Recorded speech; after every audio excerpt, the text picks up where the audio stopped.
Hello বন্ধুরা, আজকে খড়দায় একটা ফ্ল্যাটে ভিগার্ডের গিজার দেখতে গেছিলাম। গিয়ে দেখছি যে মেশিনের যে নব থাকে, জলের ট্যাপ, ওটা খারাপ ছিল। যার জন্য পুরো মেন লাইন বন্ধ করতে হয়েছিল জলের। ওটাকে জলে বন্ধ করে দেওয়ার পর নিচে নামিয়ে নিয়েছি। এবার নিচে খুবই ছোট জায়গা, এই জন্য ছাদের উপর নিয়ে এসে এবার স্ক্রুগুলো খুলছি। ওপরের ঢাকনাটা খুলবো। ঢাকনাটা খুলে ওপরের দিকে দেখুন, একদম ছাদে একদম স্পেস ভালো আছে।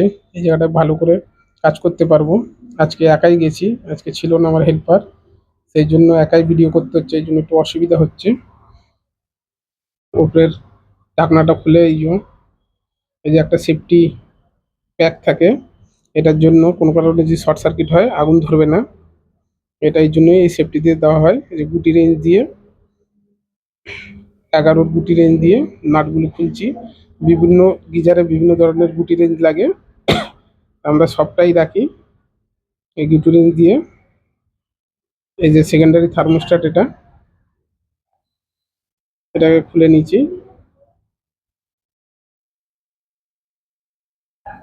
এটা খুলে নেওয়ার পর দেখুন হালকা হালকা কালো কালো তারের মধ্যে জমে আছে, ওটা করে ফ্ল্যাশ হয়েছে, যার জন্য হিটারটা ভালো করে গরম করছিল না। আর মেশিন অনেক বছর ধরে সার্ভিস করাও হয়নি, কাস্টমার আমাকে বললো। মেশিন চালালে আওয়াজও আসছিল। হিটারটা খুবই টাইট হয়ে আছে, এই জন্য হাত দিয়ে খুললো না, এই জন্য স্ক্রুড্রাইভার দিয়ে চেপে খুললাম। এবার হাত দিয়ে টেনে বার করে নেব। এই দেখুন কত ময়লা, আর গোড়ায়ও প্রচুর ময়লা রয়েছে, যার জন্য একটু আটকে যাচ্ছিল, এই জন্য টেনে একটু খুলতে হচ্ছে। এই দেখুন আর বেরোতে চাইছে না ময়লার জন্য, পুরো আয়রন জমে আছে। এইখানকার জলে আয়রনও অনেক আছে। এটাকে সাইডে নিয়ে গিয়ে ভালো করে এটাকে ধুয়ে নেব।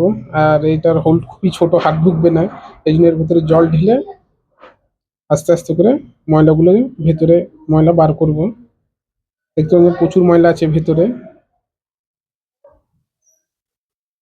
যে আস্তে আস্তে এখন নস প্লাস দিয়ে মেরে সব ময়লা আস্তে আস্তে বার করে নেব। দেখতে পাচ্ছেন আস্তে আস্তে না করলে হবে না, কেন অ্যাসিড দিলে এর কপার খারাপ হয়ে যায়। আমি কোনো সময় কেমিক্যাল এতে গিজারে ব্যবহার করি না। এটা আস্তে করে আস্তে আস্তে রোদ থাকলে রোদের মধ্যে দিয়ে ভালো করে আস্তে আস্তে মারলে একটু সময় লাগবে, কিন্তু ময়লাগুলো আস্তে আস্তে বেরিয়ে যাবে। এমনি করে যদি আপনারা চান আপনারাও করতে পারবেন, কিন্তু একটু সাবধানে, যাতে বেসটা না খারাপ হয়ে যায়। কারণ বেস খারাপ হয়ে গেলে আর কোনো কাজ হবে না, তখন হিটারটা চেঞ্জই করতে হবে। এই যে আমাদের হিটারটা পুরো পরিষ্কার হয়ে গেছে সুন্দর করে। এই হিটারটাকে এবার গিজারের ভিতর ফিট করব।